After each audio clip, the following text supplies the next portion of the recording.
and military source information, Ted. First of all, let me go to how you opened the program by saying there was no knowledge as to whether the Israelis had in fact, or were in fact, in the process of responding to tonight's events.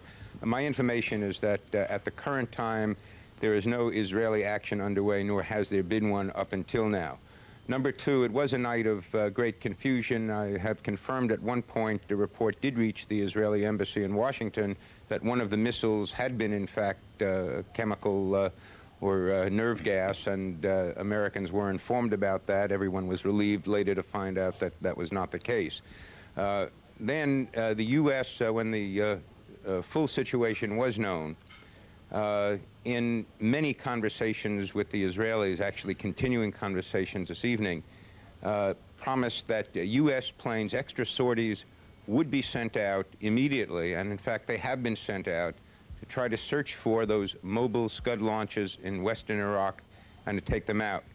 Now, my understanding of the Israeli military assessment was that there was some initial doubt amid the period of euphoria throughout the day, because many Israeli combat veterans said that the night reports of pilots who fly these missions are not always reliable. And in fact, the Israelis are not convinced even that all the permanently based Scuds were taken out, let alone the mobiles. And the Israelis are very anxious to see the results of tonight's work in western Iraq to make sure that that threat has been substantially diminished. My own intuition, and I stress the word intuition, based upon tracking this story not only tonight but over the past several weeks, is that the Israelis are not anxious at all to involve themselves in a crisis which is one that, for a change, looks to be working out fairly well for them as the United States and its allies break the military back of a powerful, putative enemy. Since the Deputy Foreign Minister, I understand, is still standing by in Jerusalem, let me at least give him an opportunity to respond to you. I think you might want to leave what Bob Zelnick has said all by itself, but in case you want to react, let me give you that last opportunity. Well, Bob Zelnick is always a good correspondent, but assessments are assessments, and again, I don't think that we should contribute more than I've said here. I do think that what's instructive here is that aside from the immediate question of what will happen here, what we will do, what will be done, I have two observations. The first is that we're in close consultations with the United States throughout. We are allies. We are talking to one another. We are trying to explain the positions of each other to each other.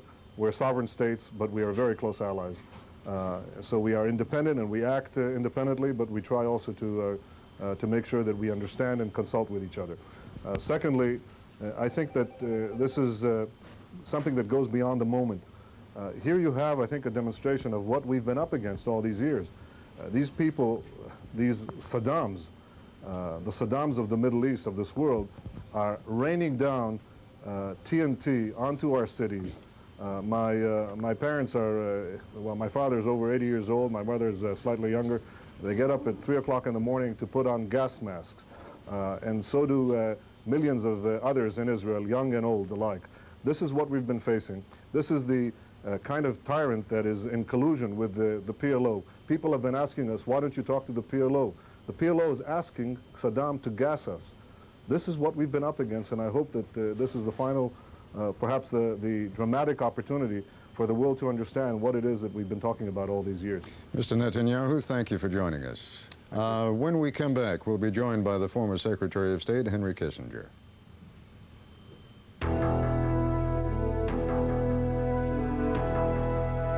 Nightline.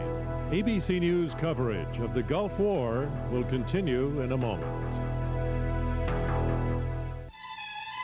This good boy shares what he has with the rest of his class. This bad boy doesn't.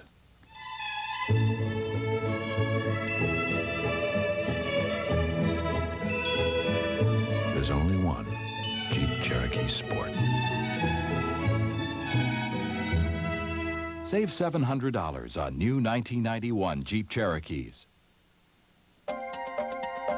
Next time you're dining out, we invite you to try something startling, Something that won't cost a thing. Just pick up a packet of Equal. There, the blue one, and taste. We think you'll be so surprised by the great taste of the one with NutraSweet. You'll want to buy a box of Equal for the next time you're dining in. Iraq attacks Israel and Saudi Arabia. Missiles hit Tel Aviv and Haifa. Stay with the experience of Peter Jennings and the people of ABC News tonight. And as I mentioned just before the break, joining us now live from New York, I believe, is Dr. Henry Kissinger, the former Secretary of State. We have spent, Dr. Kissinger, as I'm sure you know, an extraordinary 26, 28 hours sort of tracking events on a moment-by-moment basis, and it seems to me to be an appropriate time to step back a little bit and to get from you an assessment of where you think we are and where you think we're going. I think that first of all, the president deserves a lot of credit for his courage in ordering this attack. To me, it looks as if it is well on the way to achieving what should be our fundamental goal there, which is to try to establish a military balance between Iraq under Saddam Hussein and the moderate Arab states of the area that are our friends. Until this attack, we were in the dilemma that we could not leave without opening a huge gap in military capabilities, and we could not stay without undermining the governments with which we were associated. And we could not wait because because it wasn't possible to keep hundreds of thousands of troops in the desert for 12 to 18 months. I believe that this, if we all keep our cool now, I think that this exercise will enable the president to achieve the objectives that he has said. Kuwait will almost certainly be liberated. The Iraq military capacity will be reduced to a point that it will take years to build up again if the world should be foolish enough to give them advanced military equipment. And so I think that when all of this is over, we can crystallize an equilibrium in the Gulf area and then turn to the Palestinian issue for negotiations. Now, it may be somewhat premature, and I'm sure you appreciate better than most the dangers of sort of concluding assessments, and it was my fault because I asked you to give an assessment, but of making assessments based upon the presumption that everything is just going to go along swimmingly from here. No, it isn't going to go along swimmingly, but the final outcome is, and there are going to be ups and downs like what happened tonight, which is certainly a disappointment, but not a total surprise. And we might have setbacks, but it seems to me that the outcome is going to be fairly clear. It is a significant reduction in the military threat posed by Iraq and the freeing of Kuwait.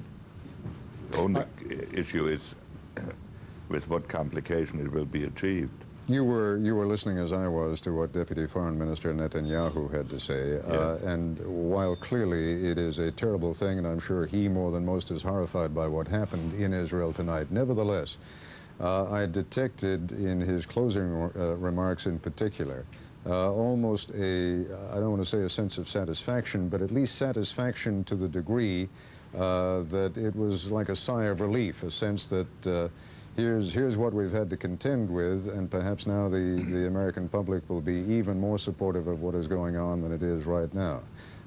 Take a crack at that, would you? Well, I noted that that sense of satisfaction, and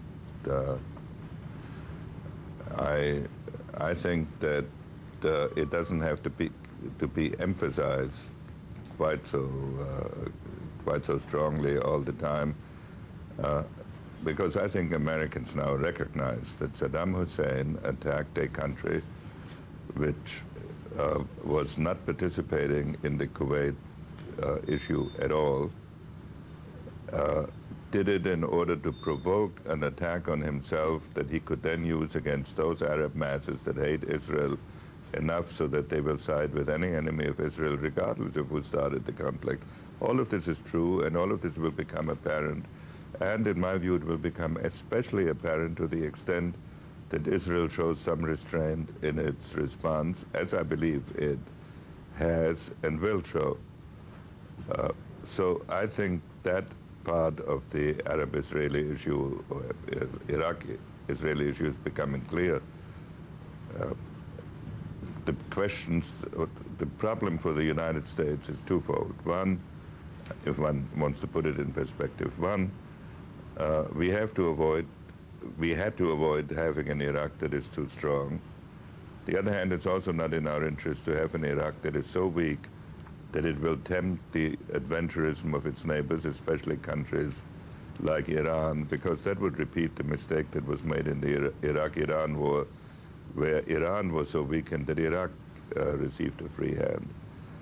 Secondly, when this balance in the Gulf is reestablished, inevitably, Middle East negotiations will begin, and it is therefore good for Israel and the United States at this stage to gain confidence in each other, because I think those negotiations will prove to be extremely complicated. All right, Dr. Kissinger, it was very gracious of you to come in and join us. Thank you very much. Standing by at the White House right now is my ABC colleague, Britt Hume.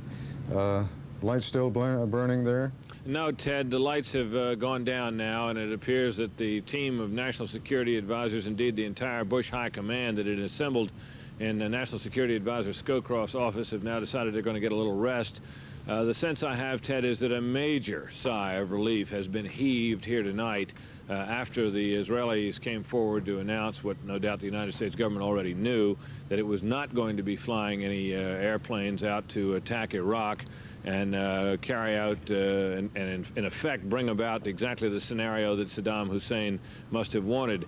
And Ted, it strikes me that this all may go back, if it goes back to any one moment, to a meeting here in the White House just a few weeks ago when Yitzhak Shamir was here to speak with President Bush. A lot of tension had existed between the two men. And afterwards, the meeting, first of all, was very warm, the warmest meeting they've ever had. And afterwards, Shamir praised the president's leadership and said that he had received assurances that no settlement of this situation would be done at Israel's expense. And we all thought that's what Shamir was happy about. I've since been told by very authoritative sources, Ted, that he was happy about that, yes, but happier still about the sense he picked up from President Bush that the president was going to move ahead, that he was prepared to smash Saddam Hussein, and that absolutely delighted Shamir, and perhaps, I think, paved the way toward the cooperation that we saw here tonight on this issue. All right. Although, Britt, before I leave you, I just want to at least raise the question that was raised by Benjamin Netanyahu. He did not say that Israel was not going to respond. I mean, he left sort of hanging the notion that Israel always reserves the right as an independent nation. And while clearly they are not responding tonight, the impression was left that should they feel the need to, they can and they will. Well, Ted, that's of course true. That's what he must say. I think the greater worry is not that Israel will feel the need to respond to this attack, which is, after all, 10 Scud missiles hit Israel tonight and didn't kill anybody. The greater concern is that those missiles might be used, as has been suggested, as rangefinders, and a further attack may come and perhaps do more damage, at which point the Israelis might feel compelled to respond. And there's also a concern felt at very high levels in the United States government about Jordan. The king, as you know, has said, the king of Jordan, King Hussein, has said that any foreign aircraft that attempts to overfly its territory would be shot down. That's the most natural and obvious route for Israel to take for any counterattacks, any sorties it might fly into Iraq. That would embroil then an Arab nation with a lot of sympathy for Saddam Hussein in the war against the coalition, and would cause all kinds of problems. So obviously there are potential problems yet to come, but this night at least turned out better than it seemed it was going to. All right, Britt Hume, thanks very much. And let's just take a look at the events of the evening to bring you up to date with events thus far. At about 7 p.m. Eastern Time, 2 a.m. in Israel, 8 to 10 missiles hit areas in Israel along the Mediterranean coast. We know that Tel Aviv and Haifa were hit. The Israeli ambassador to the United States said later in the evening that there were no fatalities, but at least 6 people were injured. The missiles did not carry chemical warheads. This comes at the end of a day when the United States and its allies continued almost constant bombing of Iraqi targets. One Navy jet fighter was hit and its pilot killed. The Pentagon has released the name of the lost airman, Lieutenant Commander Michael Speicher, 33 years old. He is listed as missing. Also, a British and Kuwaiti plane were hit, and the White House has issued a statement tonight which deplored the missile attack on Israel and repeated that if Saddam Hussein wanted the bombing to stop, all he had to do was surrender. We're going to take a break. We'll be back with more in a moment. ABC News Nightline coverage of the Gulf War continues in a moment. Did you know it's tough getting business people to agree on what's best? Yet business people do agree. Nobody beats AT&T when it comes to long-distance service. In an independent poll where users rated their carriers, AT&T was unsurpassed in the best technology and best service categories and was voted #1 in overall satisfaction. So now that we've agreed on AT&T, it's back to business as usual. Quality, another AT&T advantage. I go to LensCrafters because with my job, glasses in an hour are not just a convenience, they're a must. LensCrafters puts the whole lab right in the store to custom craft your top quality glasses in about an hour. Call LensCrafters at 1-800-522-LENS. You don't have to go to Harvard to learn beef is nutrient dense. We're talking protein, iron, B12, and zinc. I didn't go to Harvard, went to Yale instead. Beef, real food in Yale, Washington. Monitoring the war and the world 24 hours a day from the Gulf, Israel, the White House, the Pentagon. Stay with the experience of ABC News. People have been calling the weekday brunch bar Bob's fast food. Well, just because it's a quick lunch, don't make it fast food. Scoot over, will you? For one thing, you eat fast food with plastic, not this. And check this out. Excuse me, you using this? Real fast food comes in a box. Any clown knows that.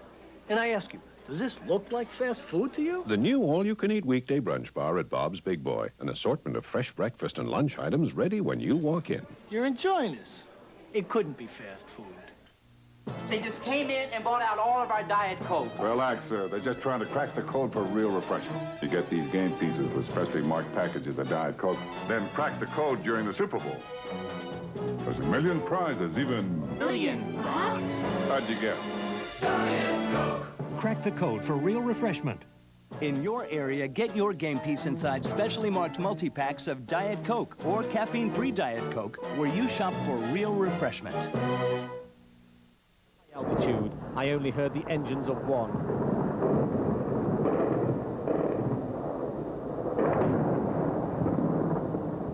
Seen through a night sight lens, the scale of attack and defense can be seen much more clearly. The illuminated sky was filled with a star-spangled display of lethal force. It was terrifying to watch an attack on this scale and so close. Iraqi anti-aircraft gunners probed the sky with trails of tracer bullets, but no attacking aircraft were visible to the naked eye.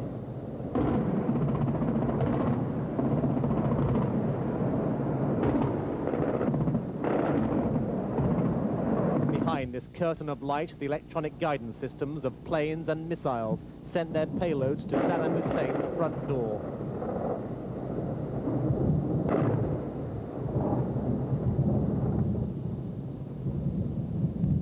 Those who were caught out in it ran for cover, but at the time of this report, I do not know the extent of Iraqi casualties. The bombs and missiles targeted Saddam Hussein's palace, his communications centers, his warfare production plants, and his missile bases. They were destroyed by high-tech weapons in a theater of war hitherto unwitnessed. It was impossible to pick out all the weaponry, but I saw cruise missiles skidding across the skyline to their pre-programmed targets. The Iraqi defenses were spectacular in their intensity. But where was Iraq's Iron Fist, its Air Force, and much boasted defense plan?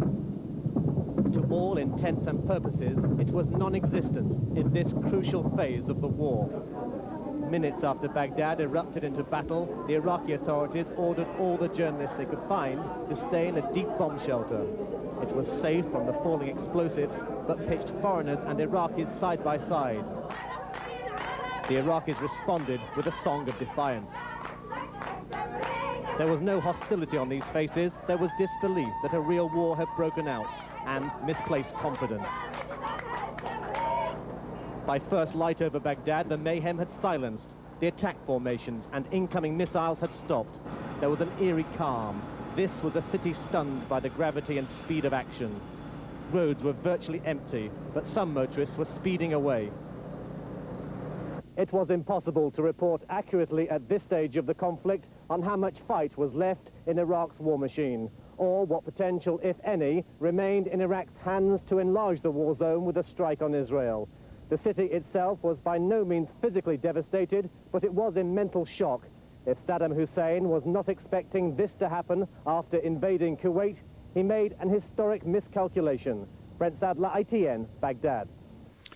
Now, the cameraman who shot that extraordinary video, I'm talking particularly about the aerial bombardment and, of course, the anti-aircraft maneuvers of the Iraqis. That cameraman is Sebastian Rich, who is standing by now, live in Amman. Sebastian, can you hear me? The way you're shaking your head, you can? Yes, I can hear. But I just have to, I'll have to stand you corrected there. That actual footage was shot with a night scope by your own ABC cameraman, Fabrice. Ah. The other stuff we had was all ITN material, a company that I work for, but the really spectacular stuff was shot by Fabrice. Well, so all credit to him. Is Fabrice still up in Baghdad? Well, Fabrice was behind me in a convoy, or supposedly behind me in a convoy. I haven't seen or heard of him for the last hour or so. I'm getting a little concerned. I was going to ask you how you guys made it out. Now, that's a long drive. It's about a 16 or 18-hour drive, isn't it, from Baghdad down to Amman? Yeah, it took us 14 hours. What actually happened, communications went down completely in Baghdad. No phones, our Inmarsats, our satellite telephones were confiscated by the authorities. So we were almost ordered out. But what we were told before was that when we wanted to go, we would be escorted by Iraqi officials and militia to the border.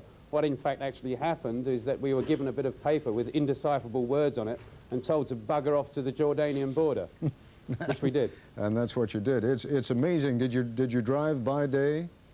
We drove by day and then well into the night. As we were nearing the Jordanian border, we got caught up in a lot of anti-aircraft fire, and we saw what we assumed to be a cruise missile hit the last of the Iraqi Scud missile bases. Unfortunately, it seems that it hit it rather too late before the missiles got to Israel. Now, that's in fact where they came from. Well, in point of fact, talk to me about that a little bit, because as you can understand, that story is of particular interest tonight. You're saying that you actually saw a missile. Obviously, you can't identify the nationality of the missile, but you're convinced that what it hit was a Scud missile base.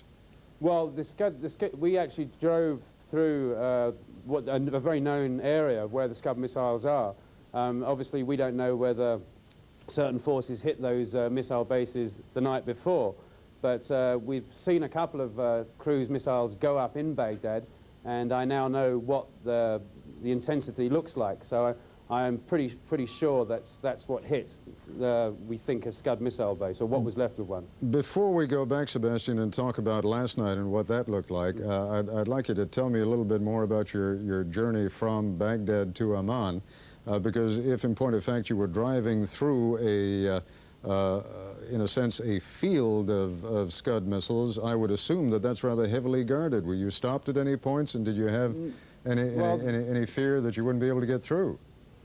Well, yes, of course. There was. We actually. It's a very, very good road from Baghdad up to the Jordanian border, but the sites are obviously well off the road. We were stopped innumerable times by militias and police and so forth. Yes, and we were very concerned for our own safety, because we're driving that close. We knew that the Americans were very, very surgically bombing all targets and being extremely accurate. Now, we didn't want to be part of that. How many cars were in the convoy, and who all was coming out? Was this essentially what was left of the Foreign Press Corps, or are there still some left up there? There are still some left there, some from my own network who've opted to stay to see it out. They, unfortunately, are now completely trapped because they They don't have any communication whatsoever, and I do fear for their safety.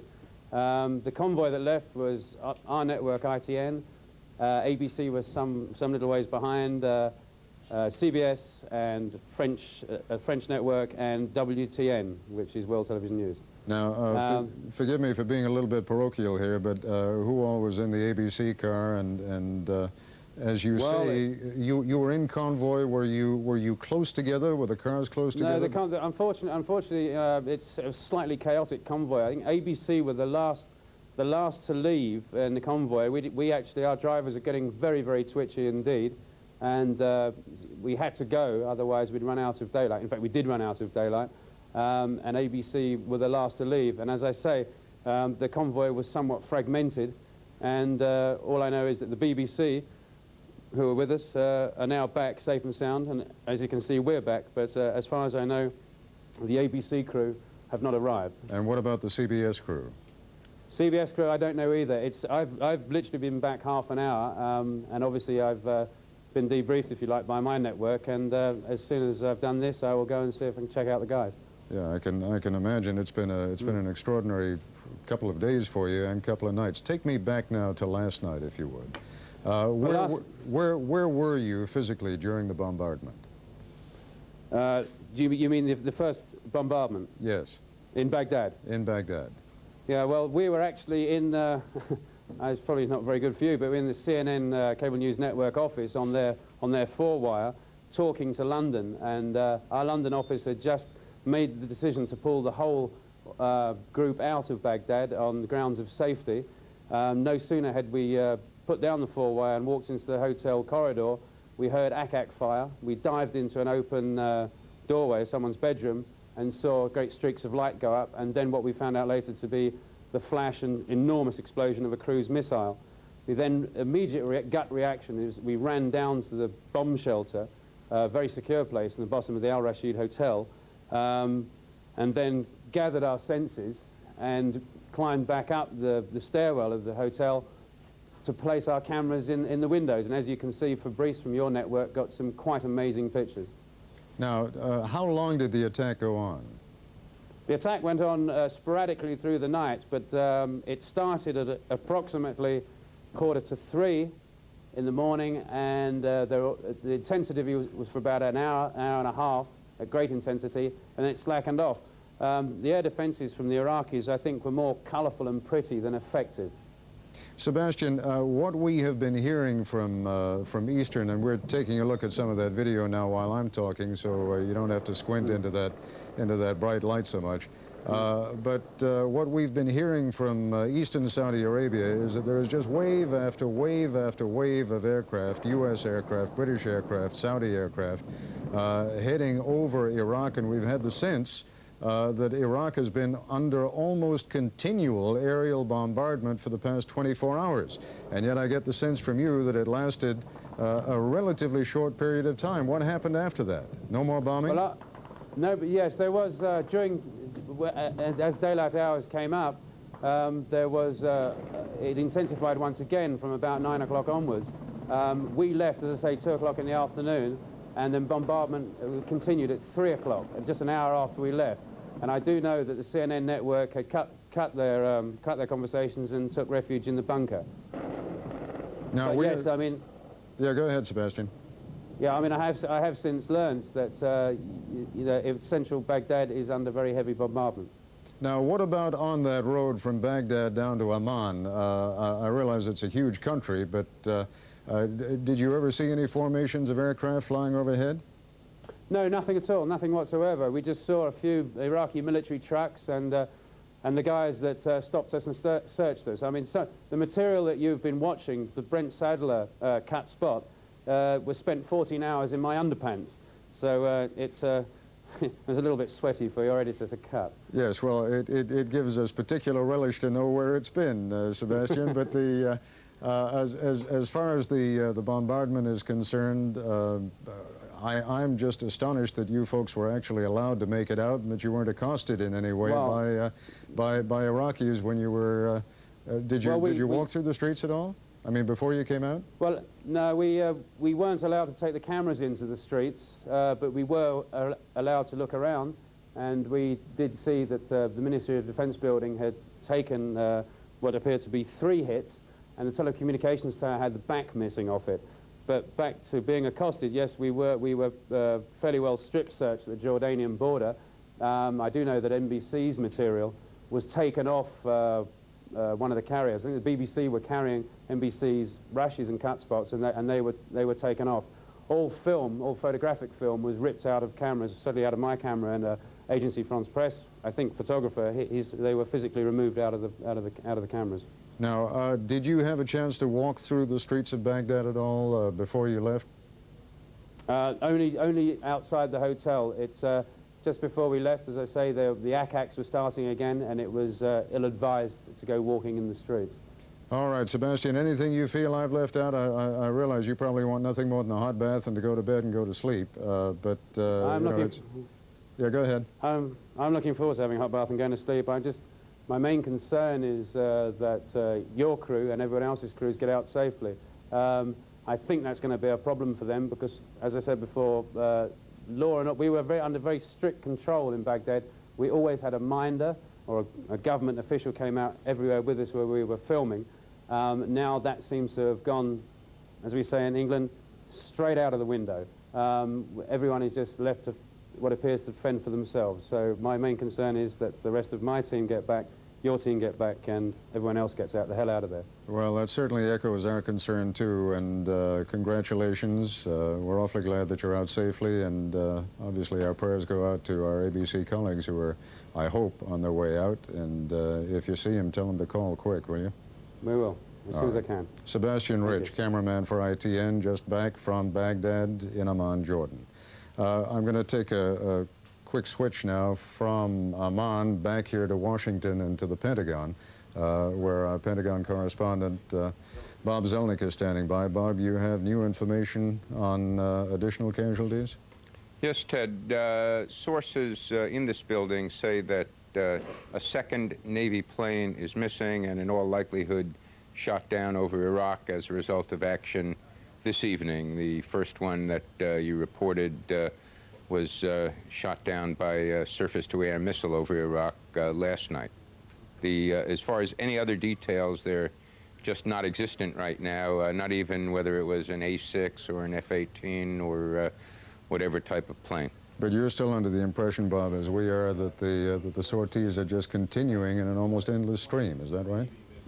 Yes, indeed. In fact, if anything, we've heard that the bombardment and number of sorties over Iraq may even be greater than last evening. Not only are they searching for additional targets and going after additional targets, but there are some that are being revisited because they were damaged but not fully destroyed in last night's action. All right, Bob Zelnick, thanks very much. We're going to take a break. We'll be back with more in a moment. ABC News Nightline coverage of the Gulf War will continue in a moment.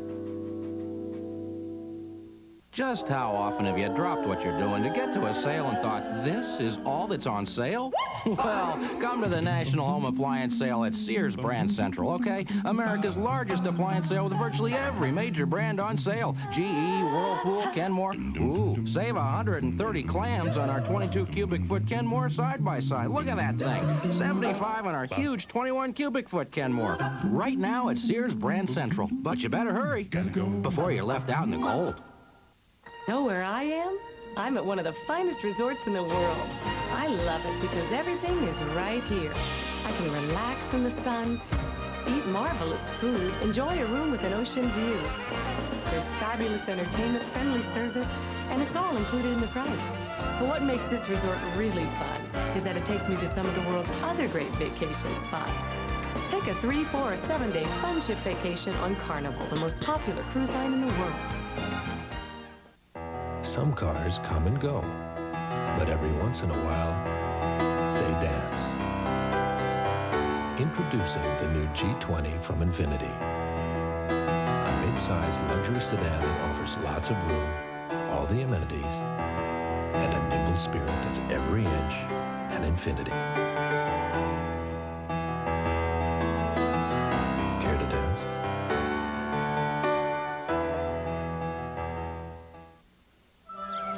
No one can guarantee you a perfect world. A world where the unexpected never intrudes.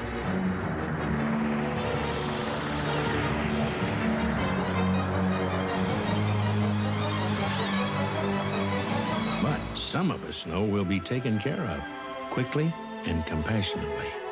In an imperfect world, you're in good hands with Allstate, a member of the Sears Financial Network. The news on the U.S. military front was, of course, with the exception of those 2 Navy jets that have been shot down.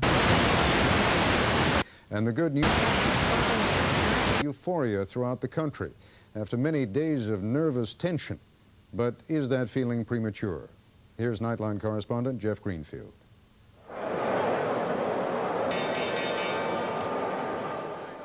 For 1 minute this morning, the floor of the New York Stock Exchange was silent. A solemn salute to the men and women of Desert Storm. Then the trading day began with a huge cheer, as if a favorite football team had just scored the winning touchdown. The euphoric explosion seemed to celebrate the news that the war had begun with apparent success, almost bloodless in terms of American lives. That sense of triumph was apparently shared by investors across the country, who drove the market up by more than 114 points, the biggest one-day jump in more than 3 years.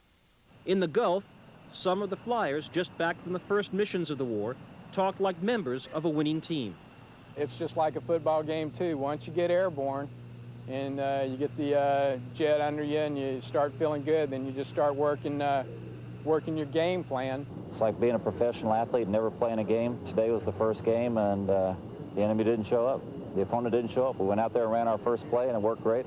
Scored a touchdown. There was nobody home. And there were words of exultation on the floor of the House of Representatives. Slam, bam, thanks, Saddam. You should have took the letter. Now take the loss, reverse the course, because it ain't going to get no better. Give it up, Saddam. You have no more Scuds left. Give it up, Saddam. You virtually no Air Force. This wasn't the tone most of official Washington was taking. In fact, they were at pains to dampen complacency. So while we feel very good about the progress to date, it is important, I think, for everyone to be careful about claiming victory or making assumptions about the ultimate cost of this operation in terms of casualties. We have to guard against an emotional roller coaster which sees this optimism now leave us vulnerable to some bad days that could still lie ahead. As it turned out, the bad days were closer than anyone had realized. And I don't know if you can see the picture of the Tel Aviv skyline, but we are hearing now the air raid siren going off in Tel Aviv. Dean, let me interrupt you. What had been a day-long exercise in speculation about Saddam Hussein's possible surrender timetable suddenly lurched into a surreal nightmare. Reporters in gas masks tried to bring order out of chaos. Iraq's missiles had not been completely erased. Missiles, in fact, had landed along the coast of Israel, in Haifa, in Tel Aviv. 5 Iraqi Scud missiles have hit in and possibly around Tel Aviv in Israel. There have been 6 missile hits in Tel Aviv. As many as 8 and 10. We cannot tell you yet what damage they have done. Suddenly, the grimmest scenarios out of a Gulf War were becoming the stuff of rumor. Casualties in Israel, nerve gas victims taken to hospitals, a report later knocked down by the Israeli military. The Saudi Arabian city of Dhahran, threatened by an Iraqi missile, shot down by a U.S. Patriot missile. There are unconfirmed reports, and I emphasize these are unconfirmed reports, that Israel has now launched something of an attack. Though denied by official Israeli spokesmen, the possibility of Israel's entry into the war is precisely what Washington has been trying to avoid for months, fearful it would split the anti-Iraq coalition beyond repair. So little more than 24 hours after the Gulf War began, as the optimistic, euphoric words had scarcely died away, the entire tone had changed. Dwight Eisenhower once said, "Every war will astonish you," because he meant nothing goes as planned. But this much we can say. Tomorrow's New York Stock Exchange will not open with the lusty cheers of easy victory. Ted? Much has been said and written, Jeff, about the short attention span of the American public. We're almost trapped in that kind of thing right now, and particularly with live television. Back in your youth, so long ago that neither one of us can remember it, you used to be a television critic. Comment for me for a moment now on what impact you think is being made by this extraordinary barrage of live television that's coming at us from 100 different directions. Ted, it's astonishing. Over and over again, last night and today, you, the other anchors, have said, look, we don't know what's going to happen. It can be a long war. Take it easy. But the sheer volume of the pictures, the institutionalization of this war, almost as an ongoing television series in the first minutes with graphics and promotional ads and music, makes it, in a sense, a kind of scripted event, even though, of course, it's not. And so in the first minutes, in the first hours, when we hear some good news, we don't hear the substantive warnings. We see the pictures, and we see them cheering on the stock exchange, and we almost think, well, all right, maybe 2 or 3 more days, but then there's a football game. And it's almost the kind of thing that for all our good intentions and our knowledge that this war could take a path that we don't know, we almost can't override the sheer volume of the pictures. It's an astonishing and frankly somewhat troublesome phenomenon. If you'd be good enough, Jeff, stand by. We're going to be joined by some other guests now, and I'd like to get from them all the reaction of these events of the past 30 hours or so. It truly has been an extraordinary day and a half. Joining us, ABC analyst, commentator George Will, Congressman Steve Solars of New York, and Edward Luttwak, who is a military analyst and foreign policy specialist. First, if you can, and I know we've been talking about it for hours now, it seems, in terms of the foreign policy impact, talk about the impact on the American psyche, if you would. George? Ted, I think quite clearly the American people have been set up today for a giant mood swing. The news early today was that this was Grenada with better television, and it's clearly not going to be that way. And in fact, I think what you see today, Ted, no one said it yet, no one's even thought it yet, but I think the war aims are being radically redefined as war takes on its own momentum. I was fascinated by listening to Henry Kissinger say that our aim should be, and he gave a very rational understanding of it, equilibrium and a balance of power. Well, first of all, bombs and air forces are blunt instruments for fine-tuning the relations between nations. But beyond that, Ted, perhaps already, but certainly, if Saddam Hussein once uses gas, then you're going to trigger what the president some months ago talked about, which are war crimes trials. And that means, attendantly, an unconditional surrender gets built into the war aims that are already way beyond what the UN started with. So it seems to me that people are beginning to realize that if Saddam Hussein faces off against a superpower and survives, then after an armistice, if he is still in power, he is much enlarged and becomes the star player in, say, Palestinian-Israeli negotiations. That is unacceptable. This war, as I understand it, is not a war, Ted, of passion. It's a war of policy. We entered it with very measured tread and reluctantly. It's a war not just to make a dent in Saddam Hussein, but to make a point. And the point is that this kind of ruler is unacceptable. So it seems to me already, 20-some hours into this war, we now have effectively and de facto a war that has as its aim removal of that regime. Congressman Solars, and let me caution you before you begin, we are going to have to take a break. This Nightline program, the special edition of Nightline, is going to come to an end, and then we will continue on with our special coverage. You will have plenty of opportunity, as will Ed Luttwak, to express your views, but if you can, this first response, keep it down to a minute and a half or so, if you would. What's the question? Well, I'd like you to react to what you've been hearing. It really isn't a question. I'd like to get your assessment of what's been going on in terms of its impact on the American psyche. Ted, I think that if we win a decisive victory in the war against Iraq, which is a very real possibility, it will generate an enormous surge of self-confidence on the part of the American people. I think our objectives in this campaign are to eliminate a clear and present danger which Saddam has posed not only to the region but to the world. The missile attack against Israel earlier this evening should remove whatever lingering doubts there may be in the minds of anyone in our own country over the brutal and barbaric character of the regime in Baghdad.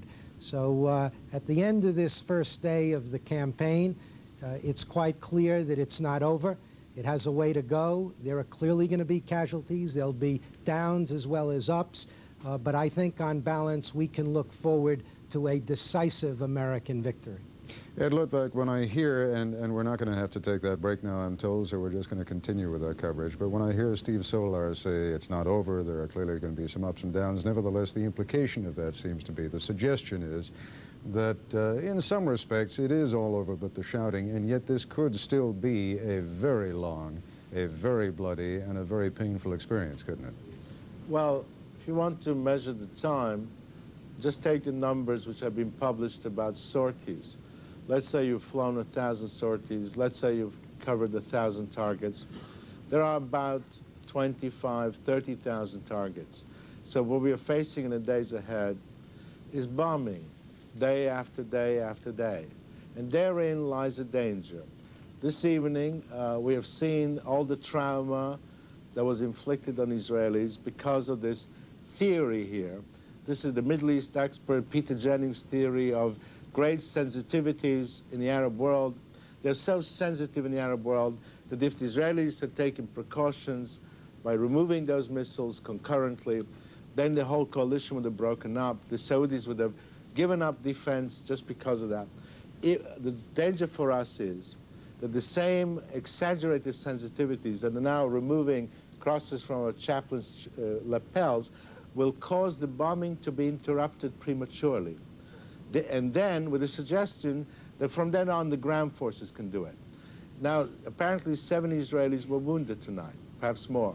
But there will be many more than 7 Americans who will be killed or wounded if we give in to this Middle Eastern sensitivity theory and cause it to interrupt our bombing. And then to say, let us push into Kuwait and use the ground forces, because then you have mines and you have everything else. So the thing now is to recognize that we're facing a 7, 10, 14-day war of pure bombing, and that can do the job. You're saying that all it's going to take is the bombing, and what is it that you speculate is going to happen in Kuwait? Dr. Kissinger said that the ideal strategic outcome leaves some kind of Iraq in place, because otherwise you have, Congressman Solar has described the Iraqi regime as barbaric and brutal. Well, you have a brutal and barbaric regime in Syria, you have a brutal and barbaric regime in Iran, you have a barbaric regime in Saudi Arabia, a great ally. Now, in this world of barbarism and brutality, if you remove Iraq from the picture by annihilating the Iraqis, then you would release the Syrians to be as brutal as they wish instead of being constrained, and the Iranians. In this context, there is a way of using air power to achieve Dr. Kissinger's goal, and that is to use air power to cut off Iraq from Kuwait. That means flying lots of patrols. It's not easy, day and night, to intercept trucks bringing food to the Iraqi army in Kuwait, and then the odd van, and then the camels, and you starve out that army, you force it to withdraw. In the meantime, of course, you have bombed all these military factories, you have bombed all the offending chemical and missile and biological and everything else you want to bomb, and at the end of the day, you still have an Iraq in place. Let us not be carried away by emotion in this matter, because I agree Saddam Hussein is a very wicked man. But we have just seen the Saudi government, the government we protect, expel 700,000 innocent Yemenis, sending them on a desert road, robbing them beforehand. The very rich of the world robbing the poor. We have seen brutalities by the Syrian government. Let us not get carried away by emotion because of tonight's attack. It was a mistake, in my view, not to let the Israelis carry out their own preliminary attack on Iraqi missiles. They would have done a better job, not because they're better pilots, but because they've been willing to take greater risks, because after all, it's their country, it is their lives. Mr. Luttwak, we must not make the same mistake here. I'm afraid you're giving a bit of a long speech here now, and Sorry, I was really just trying to ask one question and get one quick response so that we can move around a little bit more. If I may, let me just go back to Congressman Solars again, because I cut him a little bit short. If you want to respond in any way to what anyone else has said, please go right ahead. I thought the campaign might end by the time Dr. Luttwak ended, so I'm glad you terminated his response, Ted, and we can get on with the discussion. Well, go for it. Here's your chance. Well, I think that for him to compare Saudi Arabia to Iraq is a little bit unfair to the Saudis. It's perhaps like comparing a delinquent to a serial murder. I fully agree that Iraq is not the only barbarous regime in the world or the region, but the difference is that in the case of Iraq, we had an evil regime which was on the march. Iraq has gone to war twice now in the last decade, first against Iran and then against Kuwait. And I think most Americans now realize that if we hadn't moved to stop Iraq now, we would inevitably have been obligated to stop Iraq later, but under circumstances where Baghdad would have been much more difficult and dangerous to deal with than it is at present. George Will, there is a seductive quality to what Ed Luttwak was talking about before, and that is do it from the air, do it from 20,000 feet, or for that matter from 500 feet as the jets come screaming in over the deck, but do it above all at the lowest possible human cost. Is it your impression that this can be achieved without those, and I must point out, the President has, after all, ordered 410,000 ground troops into the area, and that's not counting the 265,000 Allied troops that we have there. Presumably they're there because they're going to be used. Well, obviously, in any civilized and democratic society, you want to economize the violence done to your own forces. But I think we're missing a point, and I recur to this, the evolving, out-of-control evolving war ends that occurs during a war. We didn't start World War II with unconditional surrender as our objective, but it soon became that. And that really does rather suit the American character, and it very much suits a war begun with intermittent but rather frequent references to international law, war crimes, reparations, and all the rest. The military measures, Ted, sooner or later have to conform to the war aims, and the war aims are going to be driven in part by the military measures themselves. Will bombing from 20,000 feet or 200 feet change the regime in Baghdad? And it seems to me that is implicit in what we're talking about. It was said today, the President used in his meeting with, I believe, his cabinet members, the word surrender, and then said, well, I don't want to get involved in semantic dispute as well. No, actually, it was Marlin Fitzwater who used the word surrender, and then the President sort of shied away from that. Well, quite right. Now, but the President then went on to say what he needs to do is get out of Kuwait. Just imagine if 4 days from now, having stood up to and endured the pummeling of a superpower, he said, all right, I'm leaving Kuwait. Now, is that a satisfactory outcome? I'd like to hear the Congressman Solar's on this. I don't think it is. Well, I would consider it a satisfactory outcome, Ted, and I'll tell you why.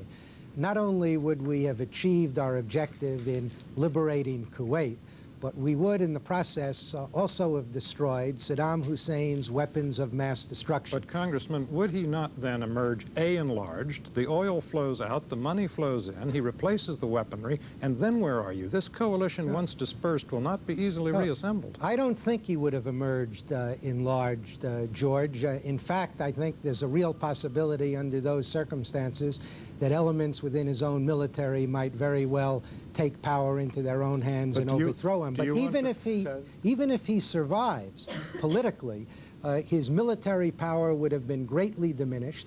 In the way we would have demonstrated that aggression does not pay, the principle of concerted international action to uphold the sanctity of existing international borders would have been demonstrated. And I believe under those circumstances that this would be seen as a considerable victory for the coalition that has been arrayed against Iraq. Congressman Solars, at the risk of incurring Ed Luttwak's wrath by sounding a Peter Jennings-like line, I must tell you, I've just come back from the Middle East also. Have spoken to a number of Arabs in that region.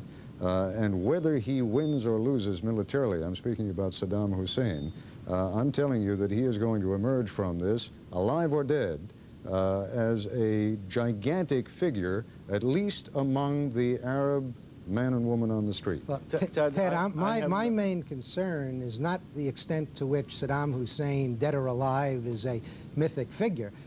If you're right, no matter what the outcome, he'll be a mythic figure. My concern is whether he has the means and the wherewithal with which to advance his aggressive ambitions in the region as a whole. And as a result of what we will be accomplishing over the course of the next several days and perhaps weeks, through the destruction of much of his conventional military power and the decimation of his weapons of mass destruction, his ability to spread his evil in the region will be greatly diminished. Congressman, he's 54 years old, isn't he? Are you willing to risk the stability of the region over the next 10 years on the possibility either that it will take him longer than that to regain his offensive and aggressive capacities, or that some dissident elements in Iraq, the evidence of which is non-existent, might overthrow him? Well, George, first I thought you were arguing against elevating our war aims to include the removal of the regime. Now you seem to be arguing in favor of it. No, I was not arguing against them. I'm saying that there's a dynamic at work here that is going to make them that. Well, I don't know that they necessarily will reach that point. I think a lot may depend on the extent to which he, in fact, uses his chemical weapons or biological agents during the course of the conflict. If he does... Excuse me. Yes. I'll try to intervene extremely briefly. Thank you, Edward. What will Syria be like? Let's assume that we remove Saddam Hussein, we obliterate Iraq. Tell me, as you know very well, Congressman Solars, Syria has been buying its own ballistic missiles. Syria has its own chemical warheads. Syria has its own biological warfare scheme. The reason why we have not been frightened of Syria is because Syria was the country that was under the dangling Iraqi sword. Now, let us now imagine a Middle East without Iraq, totally blown away. What will then Syria look like? Is Syria free of the Iraqi counter-threat? Indeed, what will Iran look like? How about Saudi Arabia, which has its own IRBMs, as you know? Edward, if your point is that a victory for the coalition in the war against Iraq does not eliminate every other problem in the region, I don't think anybody would argue with you. That is not my argument. But it will solve the problem we face right now, which is the threat posed by Iraq to the other countries in the Gulf. My argument is not that it will eliminate every other threat. It is that it will aggravate all these existing and very serious threats. You take out the Iraqi threat, and if you tell me it's the most serious, I accept that. But in exchange for the Iraqi threat gone, you have the Syrian threat, and indeed, if you like, the Saudi threat increased. And by the way, let me say why I keep mentioning Saudis. Even as we speak, there's Saudi money going out all over the Muslim world to finance and encourage the most radical Islamic groups that attack American and Western interests everywhere. All these young men with beards who go to these new Saudi-built mosques, they are not, you don't classify them as terrorists, but they're causing just as much harm, all the way from Morocco to Malaya.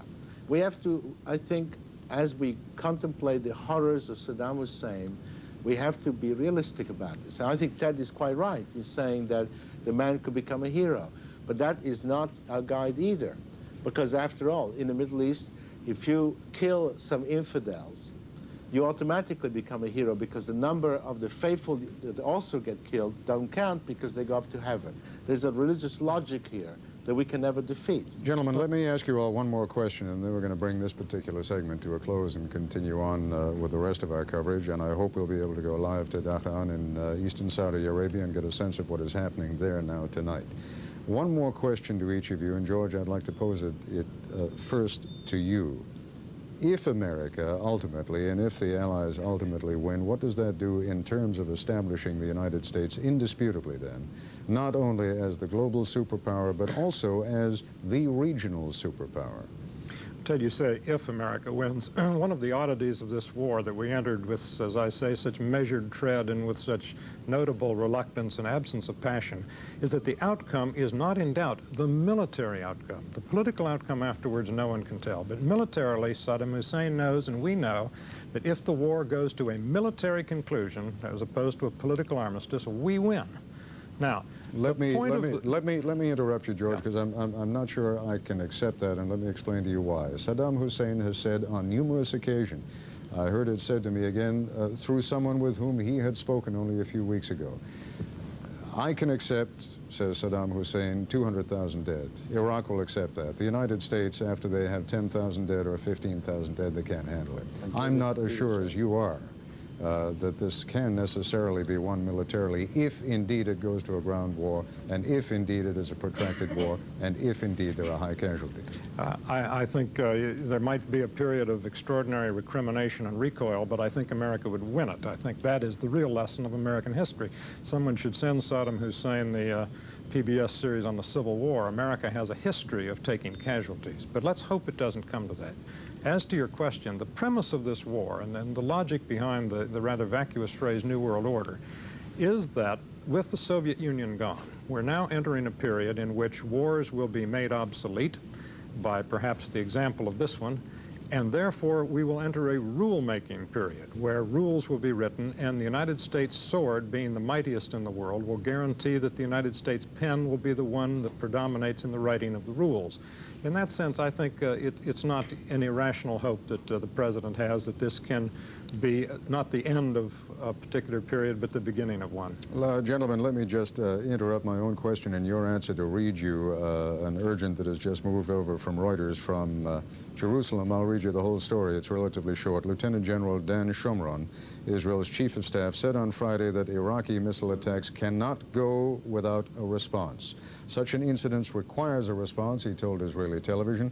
He was asked whether Israel could respond in view of the need of its U.S. ally to maintain an anti-Iraqi Arab coalition with Arab partners. Shomron replied, "I want to say the great American ability does not alter the principle that the protection of the civilians of Israel is the responsibility of the State of Israel, and we have the ability to respond." And I said this incident cannot go without a response. Does that mean Israel will respond, he was asked. I think it's still understandable that I don't intend to enter into the details. Do you think that has changed anything that we have heard, Congressman Solars, up until now? Not really, Ted. I think most Americans would agree that Israel clearly has a right to respond. Whether Israel chooses to respond, and if so, when and how, is a matter the Israelis will have to determine for themselves. But of one thing I am relatively confident. If Israel should choose to retaliate for this Iraqi attack against them, I believe the coalition will hold together. Both Egypt and Saudi Arabia have previously indicated that they would understand if Israel responded to an Iraqi attack against them. And I believe that both King Fahd of Saudi Arabia and President Mubarak of Egypt understand very well that it is Iraq rather than Israel that poses the most serious threat to them. Their primary concern is not with Shamir, but with Saddam, and therefore I believe they will continue to work with us in this campaign, which is now underway, which has gotten off to a rather extraordinary beginning, designed to deprive Saddam Hussein of the conventional military power and the weapons of mass destruction to terrorize and ultimately to overrun the other countries in the region. All right, gentlemen, but please, I beg you, somewhat shorter answers, and then I'm afraid we're going to have to bring this to a conclusion. Ted, yes. Very quickly, if the account you just read us implies that the Israelis believe that the launchers which sent off those missiles are now being reloaded. It's a slow process, 6 to 8 hours with liquid fuel, and perhaps moved and then reloaded and are liable to launch another lot of missiles. At that point, for the Israelis, it's a case of having their best effort look at finding them. A piece of diplomacy could be of great help. Jordan has U.S.-built Hawk missiles supplied to it. King Hussein of Jordan is supposed to be the great and good friend of President Bush and son. This may be the time to make phone calls in order to facilitate passage, because although the Israelis, as we all know from the map, can fly around Jordan, that means losing range and therefore losing the ability to fly and search, hard enough to do anyway. But I think that if the Shomron statement is what it appears to be, it means that they have decided that they cannot, in fact, rely on other people's bombing to take out those launches, which are, of course, very isolated from all other targets in Iraq, the extreme west. George Will, your response to the Shomron statement. A two-sentence answer, Ted. Any nation has a right to self-defense. Israel, the national gathering of the Jewish people born out of the Holocaust, has a peculiar integrity and a peculiar imperative to look after its own self-defense. George Will, Ed Luttwak, and Congressman Steve Solars. If you'd be good enough to stand by, we're going to take a break. When we come back, we'll be going live to Israel. Back in a moment. ABC News coverage of the Gulf War will continue after these messages.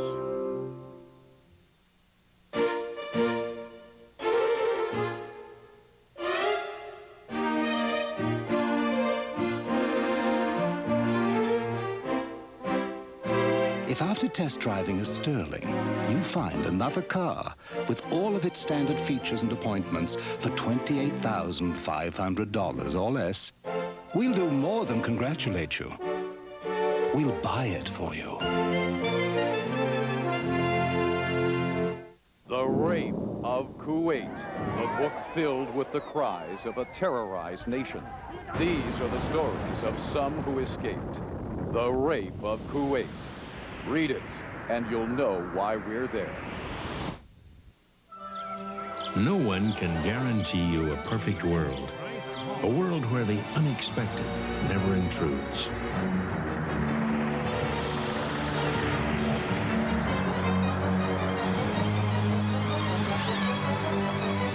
But some of us know we'll be taken care of, quickly and compassionately. In an imperfect world, you're in good hands with Allstate, a member of the Sears Financial Network. ABC News coverage of the Gulf War continues. Once again, in Washington, Ted Koppel. It is now early Friday morning in Israel, and standing by is ABC correspondent Dean Reynolds. Dean, a couple of relatively late statements from senior Israeli officials suggesting that apparently the decision has not yet been made whether or not to respond directly to Iraq's attack on Tel Aviv and Haifa earlier today. Ted, military censorship prohibits me really from getting into that subject. So I'd prefer not to get into it, although I think the Chief of Staff's statement speaks for itself. Well, I don't want to put you into a more difficult position than you're already in, but the Chief of Staff's statement suggests that the Israelis are still reserving the right to act. I'm a little bit inhibited now in terms of what I can... Well, I'm going to ask you whatever I want to ask you, and then you answer or don't answer based upon your own conscience or based upon the restrictions that are upon you. Do you get the impression that something is about to happen? I don't think there would be any surprise. It should not come as a surprise to us. The Israelis have made it clear over and over again during the 5 months of this crisis, if attacked, we will respond. It shouldn't come as a surprise to Saddam Hussein. It shouldn't come as a surprise to the Americans. And it won't come as a surprise to the Israeli people if, in fact, that happens. All right, joining us also by telephone is Dan Patir, who was once the chief spokesman for the Israeli government. Dan, what are you doing these days other than writing a book? These days I'm listening to your program, Ted. we can almost hear you there. If someone can goose up the volume a little bit. Dan, can you hear me all right? Yes, I can hear you very well. Now we can hear you very well, too. Do you get the impression, you're a private citizen now, so you can speak a little more freely. Do you get the impression that Israel is going to respond militarily? I'm not privy to the to operational decisions, but the mood, I think, in Israel has been well reflected by what the chief staff just said on Israeli television. After all, the impact of sustaining direct hits of several missiles in this context, in my feeling, cannot go on without Israel really manifesting its right to self-defense. All right, I get the impression, and Dan, I hope you'll forgive me because I know you've been hanging on for a long time. We have a terrible telephone connection with you and can barely hear you, and I rather suspect our audience can't understand what you're saying, but I got the strong impression that Dan Patir was saying that he does not see how it'll be possible for Israel not to respond to that Iraqi attack. Dean, before we go, and we're going to be taking a break in about a minute and a half, you were suggesting before that you are in one form or another subject to Israeli censorship right now. I'd just like you to explain what the parameters of that censorship are. Well, Ted, we have information that the Israelis prefer that we not disclose. I'm really in an awkward position here. I don't want you to get into something that you feel you cannot say. I just want to understand what the rules of censorship are. Well, the rules usually are if someone's life is in danger, if information is disclosed. I mean, it's kind of like the American military as well, although the Israelis, I think, encounter the situation more often than the Israeli military. The Israelis encounter it more often than the American military does because they're frequently engaged in one form of military action or another, specifically raids against terrorist targets in southern Lebanon. All right. I think we get the thrust of it, Dean. We've got to take a break. I thank you very much. We're going to be back with ABC's continuing coverage, but we're going to take a 5-minute break now. Back in a moment.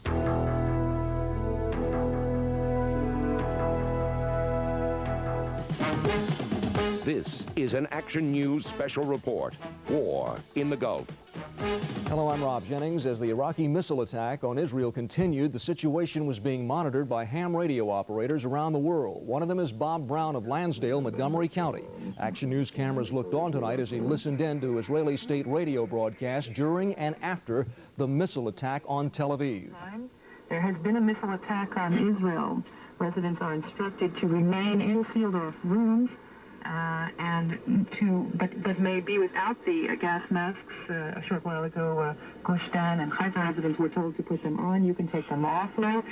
Brown says the tone of the radio broadcast has been calm and at some points even jovial.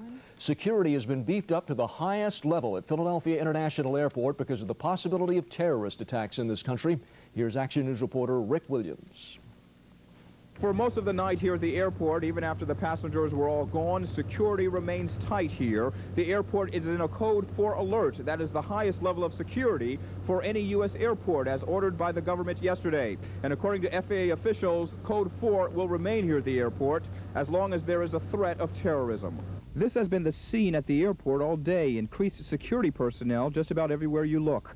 FAA officials won't say how many more personnel are now here, but at each terminal they are certainly apparent.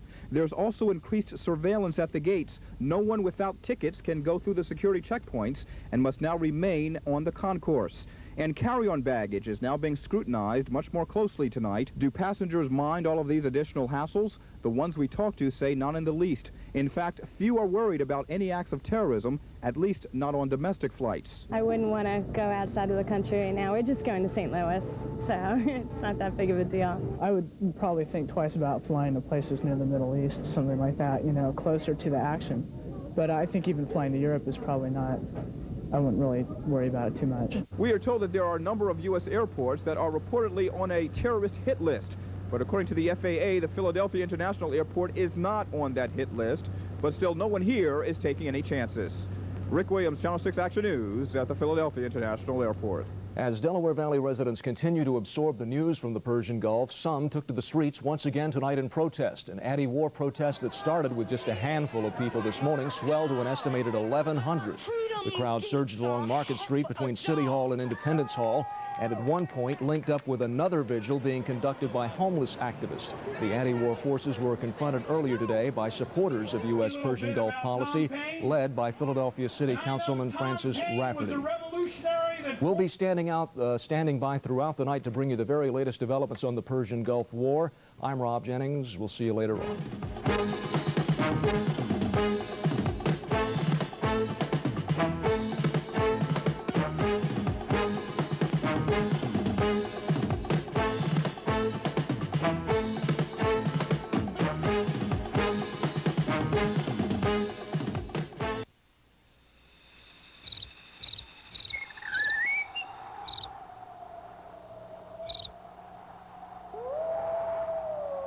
Clarette's Gum, now in wintergreen. It starts with itch and irritation, and then hemorrhoid flare-up. For soothing, cooling relief on contact, get Tux medicated pads. Tux pads, the one hospitals trust most. A reminder from Acme, don't be late for school. You have just 3 more weeks to earn free IBM computers for your school. February 5th is the final date to collect Acme Gold Register tapes, Scott Paper product seals, Campbell's labels, and Tasty Cake Family Pack symbols. Also at Acme, get Tropicana Pure Premium Orange Juice 64-ounce carton $1.49. Purdue Oven Stuffer Roaster 68 cents a pound. Washington State Red Delicious Apples 69 cents a pound. And there's a half-price Rubbermaid sale this week at Acme. They look good. They work good. Have you got your pearls on? Yeah, they got this thing. Guaranteed. Guaranteed they'd be perfect. Have you got your pearls on? I sat on. Whoa. And they fixed them for you, huh? Yeah. She said no charge. I bought these with a coupon and they gave me a second pair. Those are real nice pearls. Why just wear glasses when you can put on pearls? One thing I like about them, they don't slide off my kisser. Pearl and Pearl Vision Express for glasses in 1 hour. Call 1-800-YES-EYES for locations. Stay with Action News and ABC News for the latest on the Gulf War. ABC News coverage of the Gulf War continues. Once again in Washington, Ted Koppel. A great deal of the war coverage that we have seen and will be seeing is coming from a pool that all of the networks are sharing. Nightline correspondent Jackie Judd brings us some of that pool's first day of this war coverage. The war machine at work, men and materiel.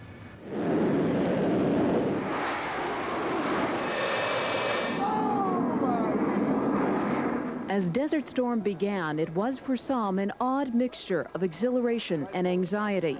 Exhilaration that the waiting had ended, that they were doing what they were trained to do. Anxiety about their safety and the safety of their colleagues. Anyone that doesn't have some kind of feelings like maybe we shouldn't be doing this or some kind of question about it is crazy, okay? This war is serious and we're out here in it. It's been long in coming. It's not an unexpected event.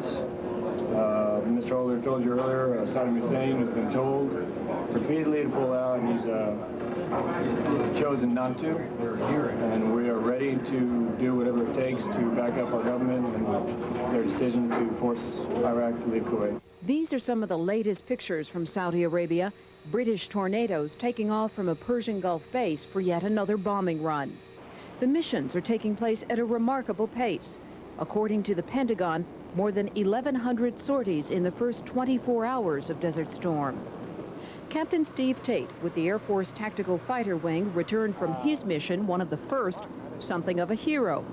Tate says as quickly as the American flyers approached, Iraq responded with AAAs, anti-aircraft artillery. When we're going up there, as we start to push, we can see the populous areas out in front of us, and AAA starts wherever there was populous, wherever there were city lights, town lights, or lights out there where a bunch of people were at. AAA starts with tracers. You can see them coming up shooting at you. At sea, cruisers, destroyers, and huge battleships, including the USS Wisconsin, would take a leading role when the battle was joined. At first, I was a little apprehensive, but I don't know why. I didn't know what to think about it. I know that this is our job, and I'm ready to do it. You know, I've got some fears, but I'm ready. This is what I get paid to do, so I'm ready to do it. The Wisconsin will have a footnote in history. According to its commander, Tomahawk cruise missiles fired from the vessel were among the very first weapons to be used in the Persian Gulf War. It will continue, and depending upon the results, we may continue for several days and weeks. And in the Saudi desert today, these GIs waited some more and listened to the news of the air assault. When the ground campaign begins, they know there probably won't be the neat surgical strikes with so few casualties that America has learned about over the past day. People's listening to the news and getting basically a false sense of security, you know, that we've destroyed this and that, and I strongly emphasize people not to basically listen to what the news and take it too hard. You see, you know what I'm saying? You say the fight's not over yet? No, it's not. It's just beginning. Still, with what appears to be a successful start to the war, this was a day when the men involved were pumped up and proud. This is what we're here for right there. That's what it's all about. Jackie Judd, ABC News, Washington.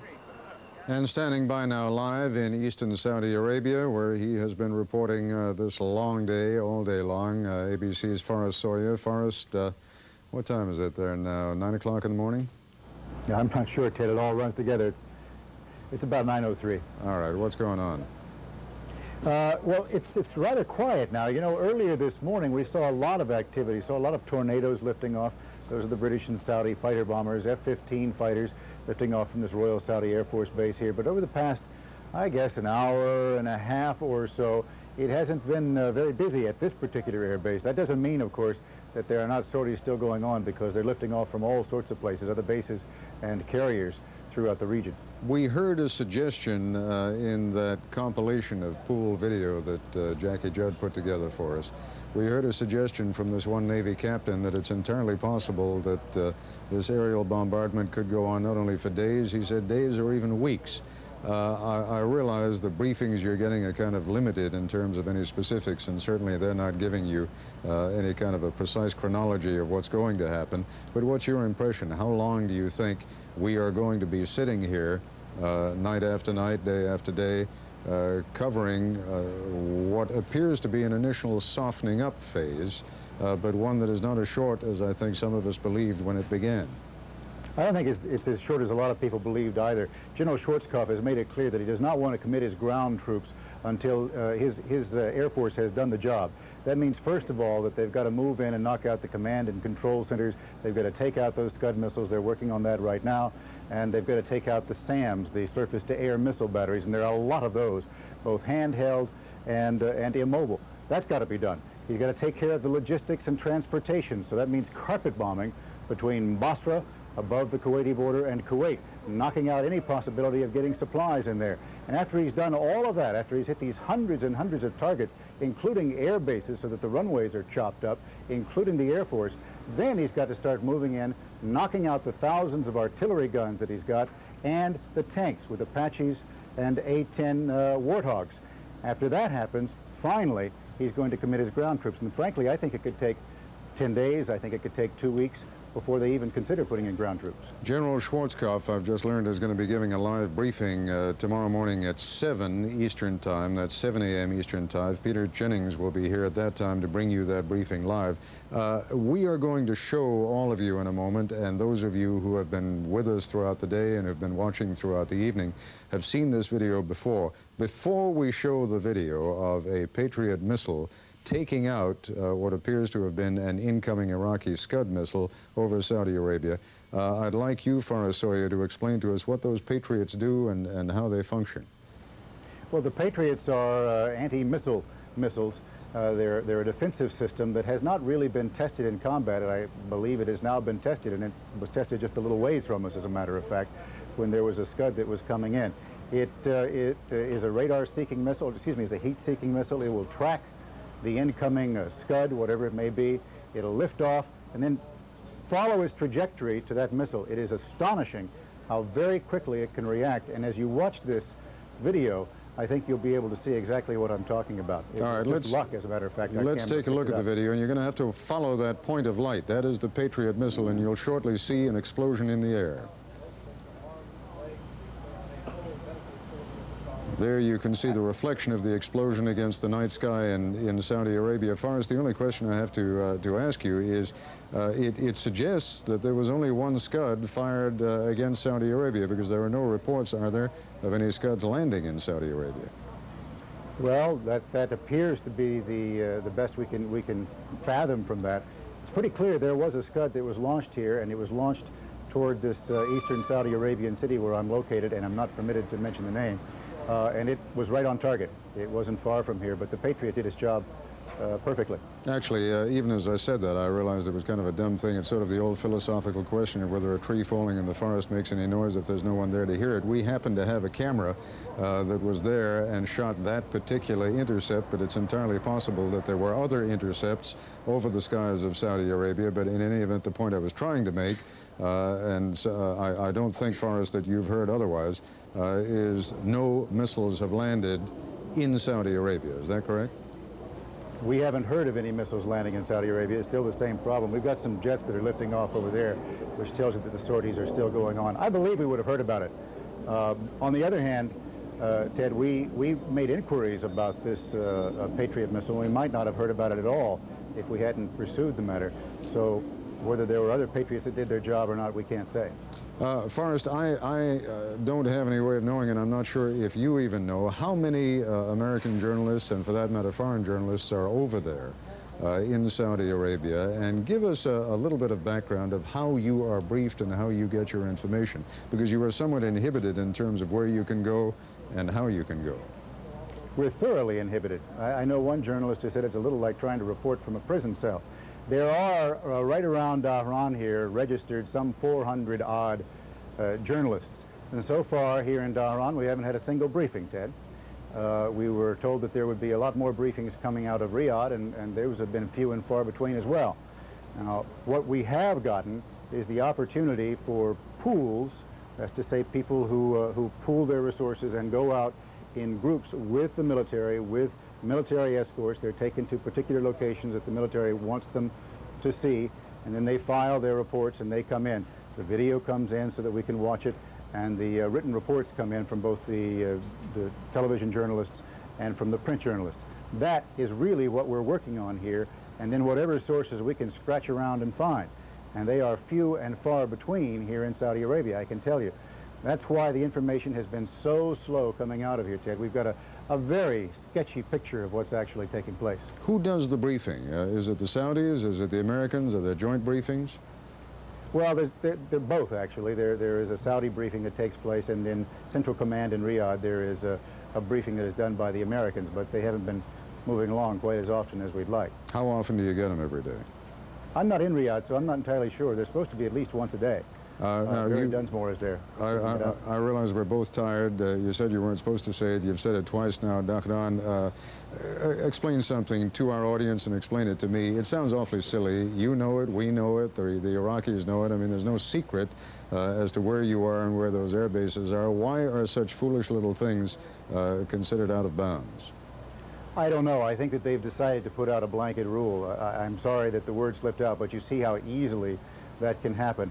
I mentioned also the name of where one of the air bases was located not far from here, and again got my wrist slapped for that as well.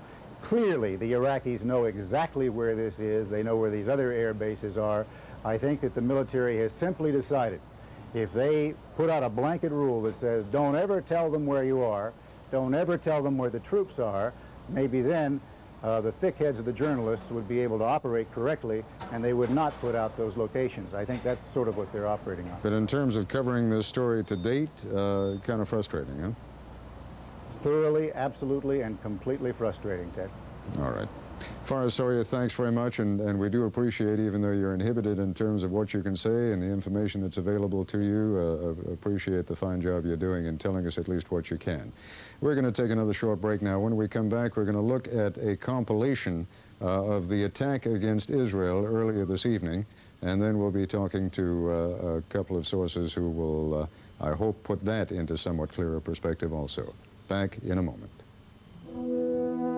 ABC News coverage of the Gulf War will continue after this. Yeah, I'll call you back. When the diagnosis is minor sore throat pain, the physician's desk reference lists maximum strength Sucrets for soothing anesthetic relief. Feels better. Sucrets, soothing medicine for sore throat pain. The Subaru Legacy is a lot larger than the older Subaru. But people still think we're small and boxy. The Subaru Legacy is plush and comfortable. But people still think we're just basic transportation. With 93% registered in the last 10 years, still on the road. We hope our old image wears out a lot faster than our cars do.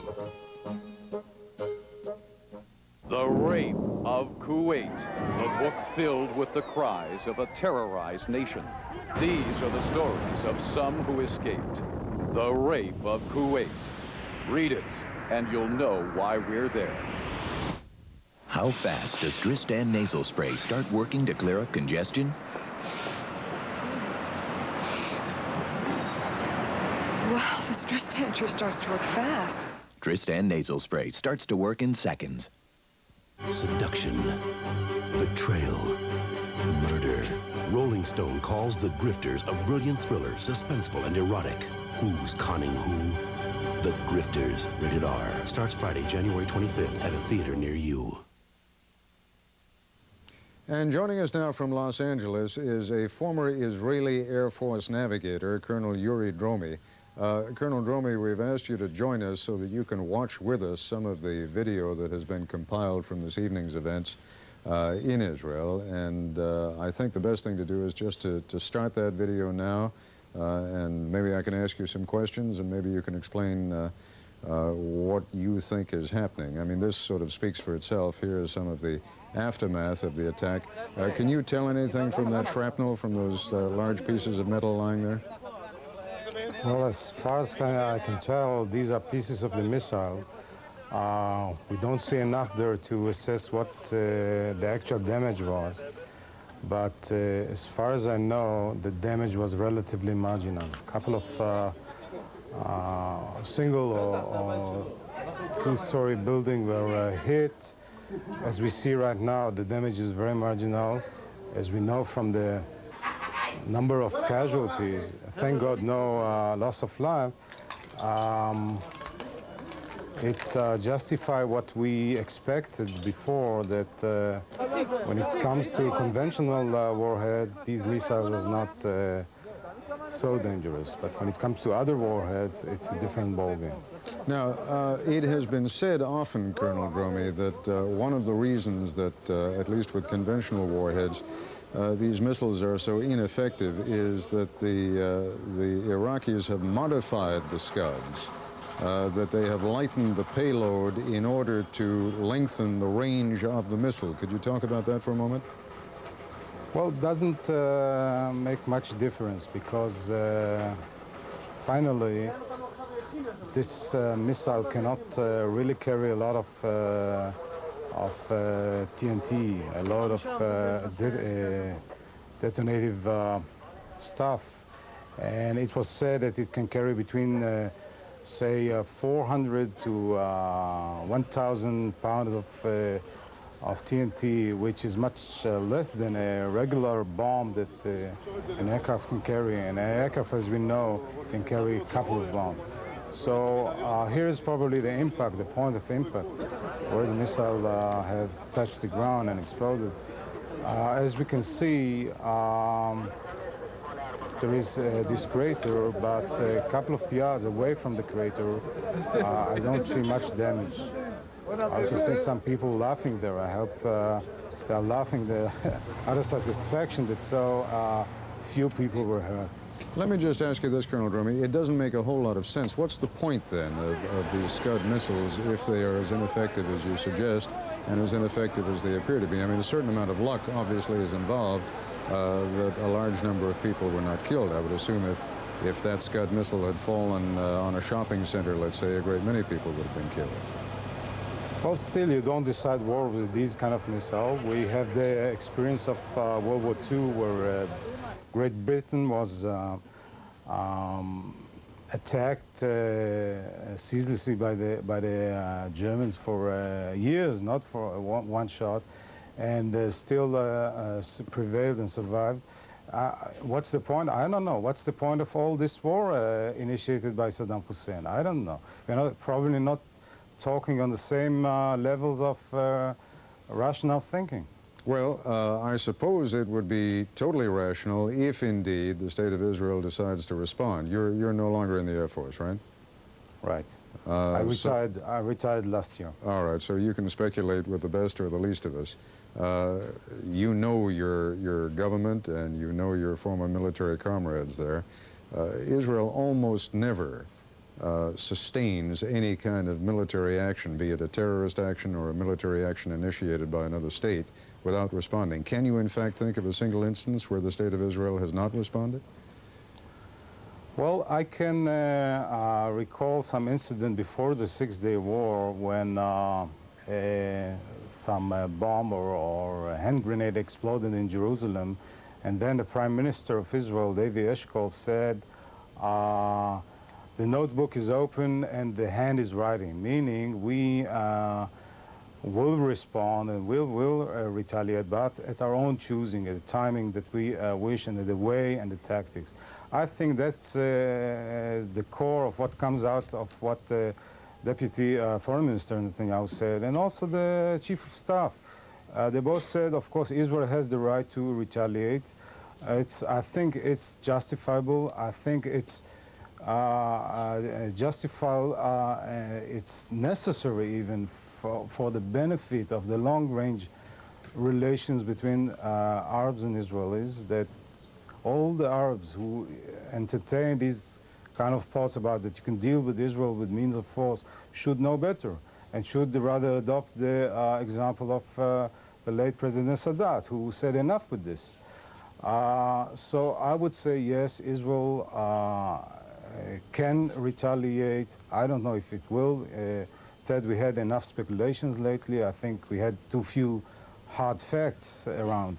So I'd rather wait and see, but I'm confident that if Israel will decide to retaliate, our colleagues from the Air Force will do the best. And by the way, Ted, may I take the opportunity to tell you as an Israeli Air Force colonel in the reserve that I have the highest admiration to what your people here of the armed forces achieved in the beginning of this campaign. You know, it's really magnificent.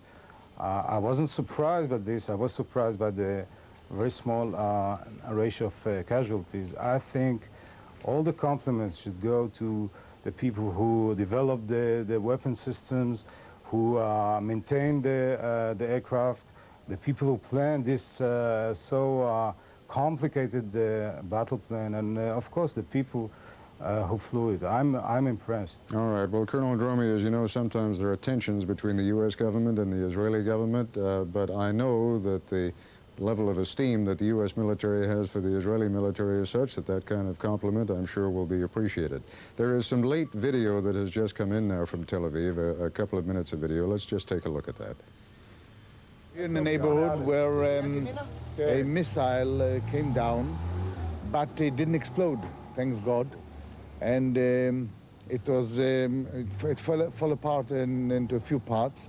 Here, I mean, is a part of the engine. Then I'm now going to see two houses where it hit, but thanks God, no casualties, no wounded. I want just to speak to the people and to calm them down. Okay, be well.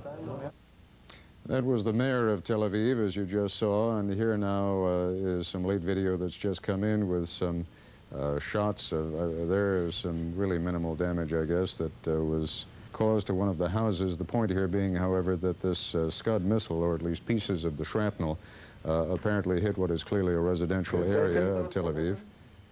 And we heard a big noise.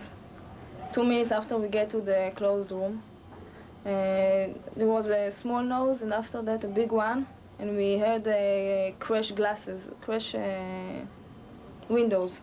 We saw that the windows in the house broke, and after an hour, when they told us in the news that we can take off the mask, we get out from the room, and we saw what happened in the room. And here now, apparently, some of the injured. I should point out, we haven't had a chance to look at this video yet. It was just satellited in from Tel Aviv, but apparently some of the injured. The number that we have heard, either 6 or 7 people injured, no indication of how seriously, although this person is still ambulatory, being walked into a Tel Aviv hospital for treatment. And it appears that the Israelis got away relatively unscathed this time. One observation as we're watching this video, even here where the damage was mercifully small and the level of injury was low, even here you get a sense of the horror of aerial bombardment against the civilian population. If I may, I'd just like to make the observation that for all the military targets that are being taken out, a lot of very frightened civilians who are undergoing a lot of terror these days in Baghdad. I'm not suggesting that any of those air raids are unjustified, and indeed the point needs to be made that great effort is taken, sometimes at great personal cost to American pilots, to make sure that civilian targets are not hit. But there is a tendency somehow to dehumanize our enemy, and I think it's only appropriate that we remember that there are men, women, and children in Baghdad who are terribly frightened tonight, and who are frightened not only of the attack being launched against them by the Allied forces, but frightened also of their own government and Saddam Hussein.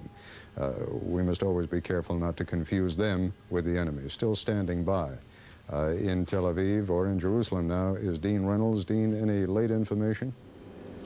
Ted, the number of casualties, according to Israeli radio this morning, is 12 light to medium injuries. 12 people wounded with light to medium injuries. Some of them were suffering from shock.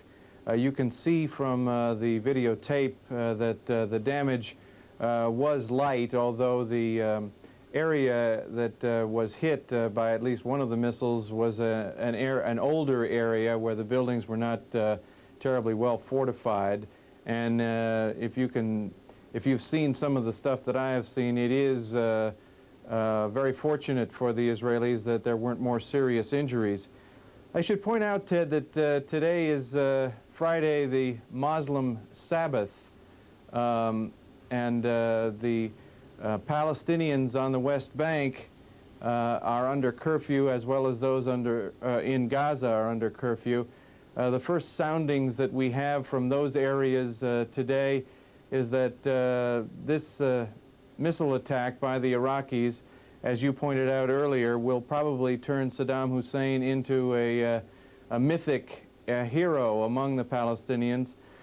Their support for him, of course, has left a lot of Westerners shaking their heads as to why they would back what appeared to all of us to be a certain loser. I think it is really a measure of the depth of both the Palestinian despair in their situation and also their loathing for the occupation. I pointed out the fact that it's Friday Prayer Day today because very few of those folks in the West Bank and in Gaza will be making their way to Jerusalem because they're under curfew, and we are likely to see only the most elderly Palestinians from East Jerusalem getting into the Al-Aqsa Mosque this morning. Dean, let me just interrupt for a moment to point out, I'll keep talking to you until we lose the satellite, but we are about to lose our satellite to Jerusalem. I understand that Yitzhak Shamir has summoned his cabinet and that they are going to be discussing the issue of whether or not, and if, how, to respond to the Iraqi bombing of Tel Aviv today. That's correct. Again, we don't know whether that would be a post-mortem on what has already transpired or a meeting to decide exactly what to do. But again, as you heard from the Chief of Staff, that this kind of attack cannot go without a response. The American-led anti-Iraq coalition notwithstanding. All right, Dean Reynolds, anything you want to add before we lose you electronically? Ted, it is a beautiful morning in Jerusalem. The sun is up. The streets are empty. The all clear has not been sounded here, nor in Tel Aviv, or in Haifa, or for that matter, anywhere in the country. But for right now, it is quiet. And you and an awful lot of Israelis got some heavy active practice in how to put on those gas masks, right?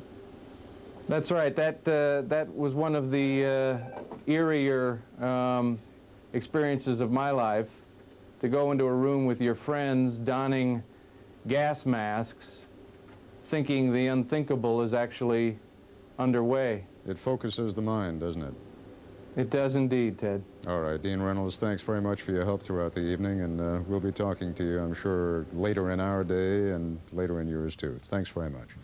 To bring you up to date with events at this hour, it is now well past 1 a.m. here in the eastern, in fact, it's almost 1:30 here in the eastern part of the United States. That's after 9 in the morning in Baghdad. ABC's Pentagon correspondent Bob Zelnick reports that a second U.S. Navy jet is missing and feared lost over Iraq. No more details on the type of plane or if the pilot survived. Allied bombing missions have continued pounding Iraqi targets throughout the day. The major story of the day so far has been the Iraqi missile attack on Israel. Between 8 to 10 Scud missiles hit the area from Haifa to Tel Aviv. There were no fatalities reported. None of the missiles carried chemical agents. There is also a report that another Scud missile was launched against Saudi Arabia, but it was destroyed by a U.S. Army surface-to-air missile before it reached its target. And a senior military official in Amman said the Jordanian army was placed on its highest state of alert since the 1967 Six-Day War, fearing an Israeli response to the Iraqi missile attack. Jordanian authorities said they expected a severe Israeli response, but as of this hour, there has been no retaliation. However, the Israeli military chief of staff said the attack cannot go without a response, and as you just heard me discussing with Dean Reynolds, the Israeli cabinet is now meeting. Let's take a break. We'll be back with more of our continuing operation of Operation Desert Storm and some of its repercussions.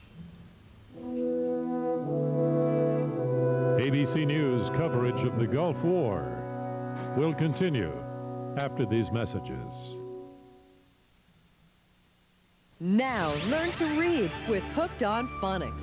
Because Hooked on Phonics is set to music, the right and left brain work together with dramatic reading results. After learning one 18-minute lesson, it's possible to read Book 1, over 120 pages. So for the beginner or anyone needing reading help, get Hooked on Phonics and learn to read.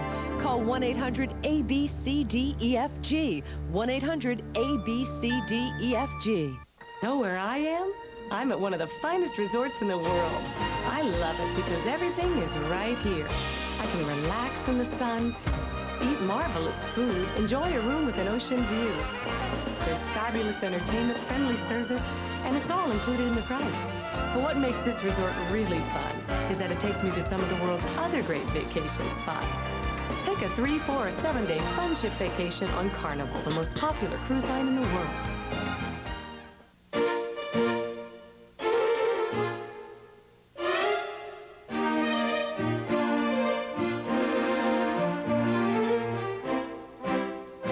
If after test driving a Sterling, you find another car with all of its standard features and appointments for $28,500 or less, we'll do more than congratulate you. We'll buy it for you.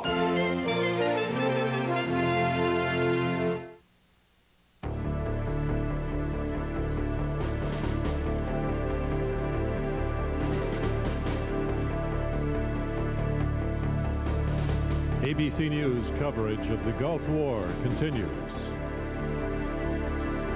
Once again in Washington, Ted Koppel. It is one of those moments of relative tranquility in what has been a truly extraordinary day and a half as this war began just a day or so after the United Nations security deadline expired on January 15th. And we have been doing our best over the past 36 hours or so to keep you up to date on what is happening, sometimes almost on a moment-by-moment basis, sometimes live even as events are occurring, as was the case this evening when Dean Reynolds and Peter Jennings and some of our other colleagues were covering the Scud missile attack on Tel Aviv. That, fortunately, has turned out to be a lot less damaging than it could have been, but the repercussions of that are still in the making. It is not altogether clear whether the Israeli government will decide to respond on its own or whether it will relieve or rather rely on the United States and other allied forces to respond in their behalf. Clearly, the danger of Scud missile attacks, both against the Israelis and against Saudi Arabia, still exist. And indeed, at some point this afternoon, I was talking to the Iraqi ambassador to France, who made the point that Iraqi reaction is still in the making, that this war is far from over. And indeed, I also spoke to the chief spokesman for the Palestine Liberation Organization, who made the point this afternoon that the war had not yet begun. He seemed to be suggesting that there would be Iraqi response in a number of different ways. In one fashion, we have now seen an Iraqi response. It is much too early to believe that Iraqi responses or that the capacity to respond is beyond the capability of the Iraqi military at this point. The aerial bombardment, the aerial sorties against Iraq and against occupied Kuwait have apparently been enormously successful. But again, a word of caution, much too early to believe that the real fighting will not yet still take place. Joining me now, two of my ABC colleagues, George Will and Jeff Greenfield. And gentlemen, pick it up any way you like, because it seems to me that this is one of those pivotal events in American history which we will be looking back on years from now. And I almost think that the way that this thing has been covered in the media and the way that the world has been connected by television with people in Damascus and Iraq and Jerusalem, quite literally watching on television reactions in the United States, and then here in the United States, members of the administration watching reaction in those other capitals. It almost makes one wonder, George, whether they have the capacity to sit down and actually engage in any strategic thinking when they seem to be engaged in so much tactical response to one another's actions and comments as filtered through the medium of television. Well, that's a good point, Ted. And what we're seeing is that the graphic revolution in journalism that began about 120 years ago is changing forever and in ways unpredictable in their consequences, the relationship between battlefront and home front, particularly in a democracy. Let me tell you a small story. It goes back to something you said earlier about Saddam Hussein saying Americans could not take 20,000 casualties. Well, they did on September 17, 1863, to this day, the bloodiest day in American history. It was the Battle of Antietam. The day after the Battle of Antietam, two men from New York walked across the field carrying not guns, these were non-combatants, they were carrying something that was going to revolutionize war as an instrument of national policy. They were carrying cameras. They were from Matthew Brady's studio in New York, and about 2 months later, there appeared at Brady's studio an exhibit called The Dead of Antietam. The critic from the New York Times went to see it and wrote an extraordinary review saying, as never before, the dead have been placed at our feet and at our doorstep. Since then, and particularly in Indochina, but now, today, this is the first war of a really wired world. We are involving the sensibilities of free and open societies and civilized societies, the easily lacerated sensibilities of gentle people, to the realities of war without any mediating influences at all. And it poses for presidential leadership, particularly, extraordinary challenges. Well, Ted, if I may? Yeah, please, Jeff. I was going to come to you. Yeah, well, sorry, did not mean to be impatient. It's been a long night. I'm sorry. It's just that what's so interesting to me is the response of the administration and the military to that reality that George describes. When the president says over and over again, this will not be another Vietnam, he means in a sense it will not be an incremental war. We will not fight with one hand tied behind our back. The military has clearly decided that they are going to be, to an extent really unprecedented in a major war, that mediating force that George talks about. I rather doubt that we're going to be seeing the kinds, in fact, I'm sure we're not going to be seeing the kinds of battlefield footage we saw with regularity in Vietnam. Because I think this military group that now running this war grew up on Vietnam, and many believe, I think, that the press played a large role in causing America's defeat, however valid or invalid that may be. So for me, the irony is, we've debated at conferences, I'm sure you've done this many times, Ted, and you, George, what will be the impact of live satellite coverage of battles? It's not going to happen. Well, I must tell you both, I'm somewhat astonished that the Iraqis seem to not only have encouraged, but to have helped some of the American media and some of the British media get out of the country. We saw a little bit earlier the British cameraman who shot some of that material, and we're hoping that our own cameraman is still on his way out. I was convinced that the Iraqis would hold on to as many Western media people as they possibly could, so that they would be able to do precisely what you, Jeff, have been talking about, and that is show the world what the impact is. That's the point I was trying, and I'm afraid, as you say, we're all a little bit tired. That's the point I was trying to make in my own bumbling fashion before. When we see what has happened tonight in Tel Aviv, and you see the horror of civilians who are struggling with gas masks and worrying as they hear the sirens about the impact of those bombs falling, when that kind of thing is shown even from people that you regard as your enemies, or a government that you regard as your enemies, when you see the terrible tragedies that are caused by civilian victims of bombing attacks. It's very, very difficult to look upon that you know, with the same attitude that we show when it's simply discussed in terms of number of sorties, number of missions, you know, the tonnage dropped over areas like that. George, any thoughts you want to express on that? Well, again, just a note of history. During the First World War, unprecedented carnage of the most dreadful sort. Not once in 4 years did a picture of a dead German soldier appear in a German newspaper, or a dead American soldier in an American newspaper, French in French, or British in British. In the Second World War, Life magazine caused quite a stir in late 1943 when it ran a picture of several dead American soldiers in the surf in New Guinea. That picture had been held up in the then War Department for about 9 months before it was released. Jeff doubtless is right that there'll be restraints on exposure of the public to battlefield realities. Still, we've come a very long way in a very short time. But Ted, you know what's so interesting to me about the Iraqi response? Because I fully agree with you. I'm amazed. This is also the Iraq that thought that when Saddam Hussein chucked that little British boy Stuart under the chin, that he was making a propaganda point for his side. I really do think, even in this day and age, that there are some regimes that, perhaps fortunately for the Americans, really do not understand what this media is all about. Well, I think there are a couple of senior Iraqi officials with whom we've been dealing over the past few months who understand it very well, precisely because they have spent time in the United States, but I have a sense that they are not being listened to at this point, now that the war has begun. And again, as you suggest, from the American, from the Allied point of view, perhaps it's just as well that they do not, because when they let us report from there, we have no option but to do it. Jeff, any closing thoughts? Just one. I'm one of the few people tonight, I guess, who makes no pretense to Persian Gulf expertise, but I think I do know something about politics, and I remember that wonderful movie, The Candidate, with Robert Redford at the end when he wins. What do we do now? And the last line of the movie is he turns to his campaign manager and says, "What do we do now?" As the days go on and we talk about whether and when the United States will win, I do hope that we will devote some attention to what it means. What does it mean to say we won? Is it the definitions of President Bush? Is it some kind of occupying force? Is it the removal of Saddam Hussein, as George and Congressman Solars and Ed Ludwig was talking about? I'm not sure that's a question that's been addressed nearly enough. George? Well, that's exactly right. Freddie Clay, marvelous defense theorist who worked in the Reagan administration, once wrote a book with a simple title, Every War Must End.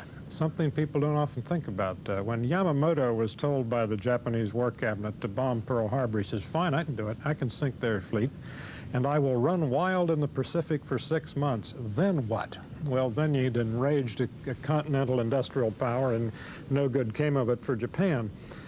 Clearly, Saddam Hussein miscalculated when he started his war, and the problem is for the United States to again, mesh its military means with its war aims, and that's what I was trying to get at earlier, Ted, when I suggested that the war itself, the dynamic of the violence, will change the definition of the war ends, and it's going to be very hard after significant bloodshed for the United States to accept, either politically or personally, and this is a president viscerally involved in this, to accept an armistice that leaves Saddam Hussein in power.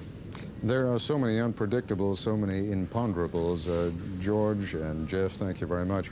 We have concentrated thus far on the loss of human life in this conflict, and that obviously is the way it should be. But there are also other consequences to modern warfare. And before we go to a report by Dave Marish, let me just make the observation that Saddam Hussein has threatened a number of actions, and the point has been made again and again and again, and it was made by Defense Secretary Dick Cheney several times, that Saddam Hussein has never had a weapon that he has not used. Saddam Hussein has also instructed his forces in Kuwait to mine all of the oil fields and the pumping installations. And there is every reason to believe that at some point or another, he may order those installations blown up. The ecological consequences of that, the damage that that is likely to cost, is something that has not been much discussed on television. It has been discussed in some newspaper articles. There are also some reports that he has a couple of super tankers with millions of gallons of oil that he plans to leak into the Persian Gulf and then set on fire. I mention those items only to give you a sense of background for what we are now going to present and discuss over the next few minutes. Here is a report from Dave Marish.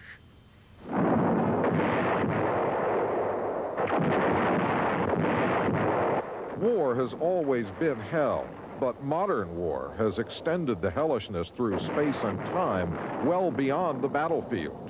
The bombs that fell on Hiroshima and Nagasaki produced a death toll that grew for years, and areas of Vietnam are still struggling to recover almost 2 decades after being defoliated by chemicals and napalm. Some experts warn war in the Persian Gulf could cause widespread, perhaps global, ecological devastation. Remember Mount St. Helens? When the West Coast volcano sent tons of ash into America's skies, they darkened and temperatures dropped. And the smoke from burning trees and brush in Yellowstone National Park also had a transient effect on our weather. Well, say several world-class scientists take those effects and multiply them, and you've got some idea of the impact of smoky fires that could burn if Saddam Hussein throws the switch on explosives reportedly wired to blow hundreds of Kuwaiti oil fields. Nobody is really sure which of those wells will catch fire, which of those wells will actually put the types of burning carbons up into the air and cause tremendous amounts of soot and other types of smoke. The black cloud would also have little military significance, since it would obscure few potential targets in Iraq. And the desert is wide, is huge, is big. So it blows them up. So you make a left turn, you run another 50 clicks to the left or to the right, and you avoid the oil fields, and you continue. But the oil fire's black cloud could have wide ecological significance. This soot, after, let's say, a couple of weeks of burning time, will produce a cloud maybe as half the area of the United States, which is something like 5 million square kilometers. This will deny any penetration of the sun's radiation on the surface.